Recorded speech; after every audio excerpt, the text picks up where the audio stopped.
खुतबे मसनूना के बाद मैंने आपके सामने कुरान मजीद की सूरह रूम की आयत नंबर 41, आयत नंबर 41 पढ़ी है। इस आयत में अल्लाह ताला ने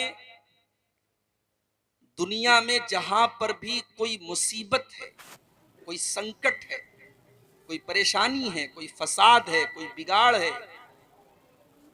उसकी वजह क्या है, क्यों है दुनिया में। अभी कोरोना से हम निकले नहीं थे कि आज मुल्क के कितने हिस्सों में डेंगू फैला हुआ। इंसान बीमार होता है, डॉक्टर के यहां जाता है, जांच आती है, प्लेटलेट कम हो गया, 1.5 लाख होना चाहिए 50,000 हो गया, अगले दिन 25,000 हो गया, प्लेटलेट खत्म, आदमी खत्म। एक मच्छर इंसान को मौत के घाट उतार दे रहा है मेरे भाई।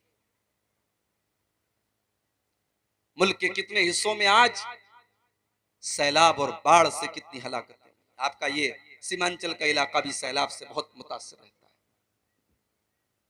कितनी जगहों पर सूखा पड़ जाता है, बारिश नहीं हो रही है, किसान परेशान है। ये मुसीबतें क्यों आती हैं मेरे भाई, ये परेशानियां क्यों आती हैं? अल्लाह ताला ने इस आयत में उसका जवाब दिया। ज़हरल फसादु फिल बर्रि वल बहरी बिमा कसबत अयदीन नास। जमीन के अंदर, आसमान के अंदर, खुशकी के अंदर, तरी के अंदर, कायनात के चप्पे चप्पे में जहां पर भी तुमको फसाद नजर आए, बिगाड़ नजर आए, तबाही नजर आए, बर्बादी नजर आए, फबिमा कसबत अयदीन नास, तो ऐ इंसानों उस पर तुम गौर करो, विचार विमर्श करो। उस पर गौर करोगे तो तुम ये पाओगे वो तुम्हारे करतूतों का नतीजा है, वो तुम्हारे बुरे कामों का नतीजा है।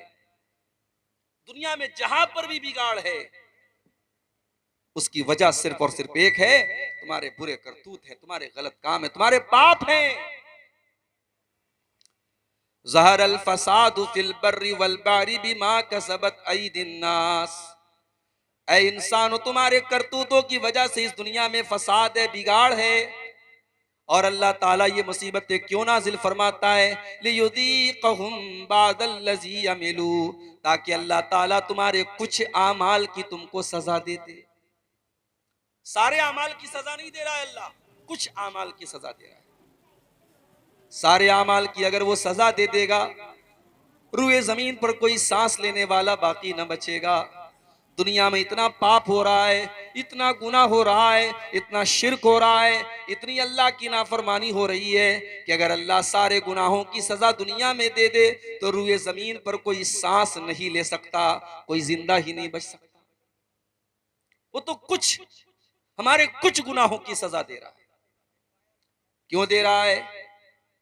लियुज़ीक़हुम बादल्लज़ी अमिलू, हम तुम्हारे कुछ करतूतों की सजा इसलिए दे रहे हैं, लअल्लहुम यरजिऊन, ऐ मेरे बंदो, ताकि तुम अल्लाह की बारगाह में रुजू कर लो, तुम अल्लाह से तौबा कर लो, तुम अल्लाह से माफी मांग लो, तुम अल्लाह की बारगाह में गिड़गिड़ा लो, तुम अल्लाह की बारगाह में आकर के माफी मांग लो।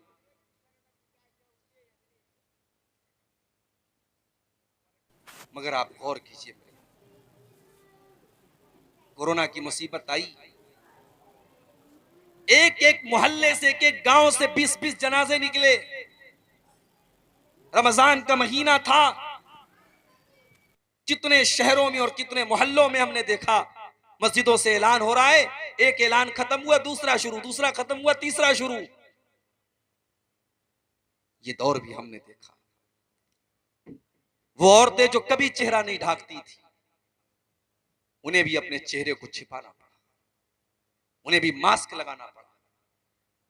हवाई जहाज पर वो एयर होस्टेस जिसको अपने शरीर को नंगा रखने के लिए पैसा दिया जाता है, तनख्वाह दी जाती है, उस एयर होस्टेस को भी इस बीमारी ने सर से पैर तक नकाब में, उसको आप नकाब कहिए, उसको आप मास्क कहिए, उसको आप जो है सुरक्षा कवच कह लीजिए, कुछ भी कह लीजिए, उसको अपने शरीर को ढांकना। हमने ये दौर भी देखा। मुसलमान मस्जिद में नहीं जाता था, नमाज नहीं पढ़ता था। बहुत होता था लोग जुमा की नमाज में मस्जिद में आ जाते थे, लोग ईद बकरीद की नमाज में ईदगाह में आ जाते थे। कोरोना ने वो दौर भी हमको दिखाया कि अल्लाह ताला ने ऐसे हालात पैदा कर दिए कि मस्जिदों के दरवाजे बंद हो गए। मस्जिदों के दरवाजे बंद हो गए। तुम नहीं आते ना मस्जिद में, मत आओ। अब मस्जिद में तुम आ नहीं सकते, मस्जिद के दरवाजे तुम्हारे लिए बंद हो गए, तो चाह करके भी तुम मस्जिद में नहीं आ सकते। कोरोना के इस दौर में हमने ईद की नमाज अपने घर में अदा की, जो कभी नहीं कर सकते थे। तरावी की नमाज मैंने अपने घर पर अपने परिवार को पढ़ाई। मैं हाफिज नहीं हूं, लेकिन उसी कोरोना के दौर में मैंने 10 पारे याद करके अपने घर में तरावी की नमाज पढ़ाई। मेरी माँ का आखिरी रमजान था, अल्लाह ने ये तौफीक भी मुझको बख्शी कि आखिरी रमजान की तरावी की नमाज़ें मेरी माँ ने मेरे पीछे पढ़ी, जो जिंदगी में कभी पॉसिबल नहीं था। कोरोना ने हमको वो हालात भी दिखाए मेरे भाई, लेकिन हालात जैसे ही नॉर्मल हुए, हम और आप अपने पुराने ढर्रे पर लौट आए। हम अल्लाह की नाफरमानियों में लग गए मेरे भाई। जिना के अड्डे आबाद हो गए। दिल्ली के अंदर जब लॉकडाउन खुला तो सबसे पहले शराब की दुकानों पर लाइन लग गई।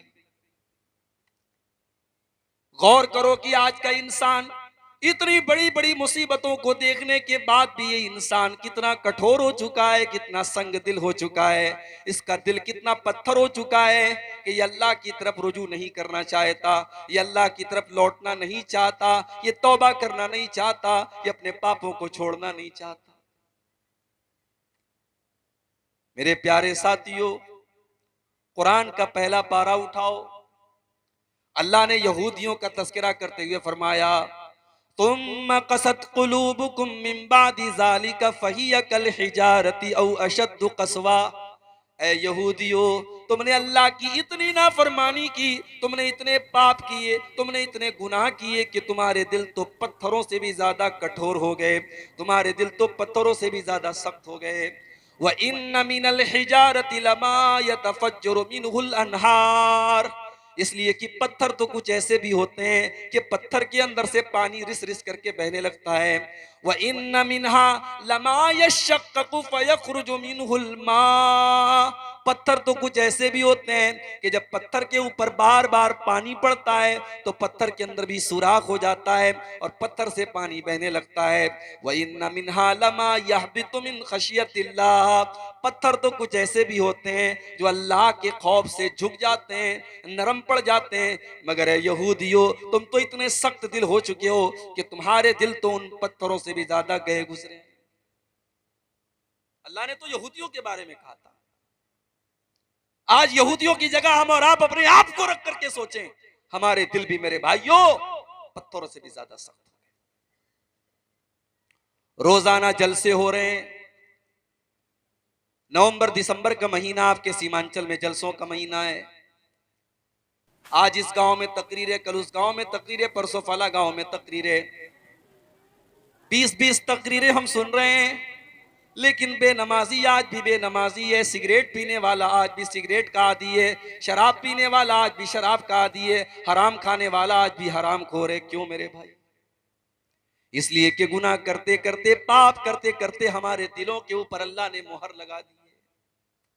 अल्लाह के प्यारे नबी फरमाते हैं, इन्नल अब्द इज़ा अख्ता खतियतन, जब बंदा कोई गुनाह का काम करता है, जब बंदा कोई पाप करता है, नुकितत फी क़ल्बिही नुक्ततुन सौदा, तो अल्लाह ताला उसके दिल के ऊपर एक काले रंग का धब्बा डाल देता है। एक ब्लैक कलर का, एक काले रंग का पॉइंट और धब्बा उसके दिल के ऊपर डाल दिया जाता है। अगर बंदा तौबा कर लेता है, वो धब्बा मिटा दिया जाता है। लेकिन अगर बंदा बार बार उसी गुनाह को करता है, बार बार अल्लाह को नाराज करता है, बार बार वो गलत काम करता है, तो वो काले रंग के धब्बे उसके दिल के ऊपर बढ़ते चले जाते हैं। हत्ता तालु व कल्बहू, यहाँ तक के पूरा दिल, पूरा का पूरा दिल काला हो जाता है। और जब दिल काला हो जाता है, अल्लाह के प्यारे नबी फरमाते हैं, फजाली कर्रानो, तो दिल के ऊपर एक गिलाब चढ़ जाता है, एक पर्दा चढ़ जाता है। और इसी पर्दे का जिक्र अल्लाह ने कुरान में किया, कल्ला बल रान अला कुलूबिहिम मा कानू यक्सिबून। मेरे बंदो, तुम्हारे करतूतों की वजह से, तुम्हारे गलत कामों की वजह से तुम्हारे दिलों के ऊपर पर्दा पड़ चुका है। आप तो खुशनसीब हैं, शायद आपको अंदाजा ना हो, जब आप ये कहते हैं ना कि हम अहले हदीस हैं, तो ये कोई मजाक नहीं है मेरे भाई। अल्लाह ने आपको बहुत सारी गंदगियों से बचाया।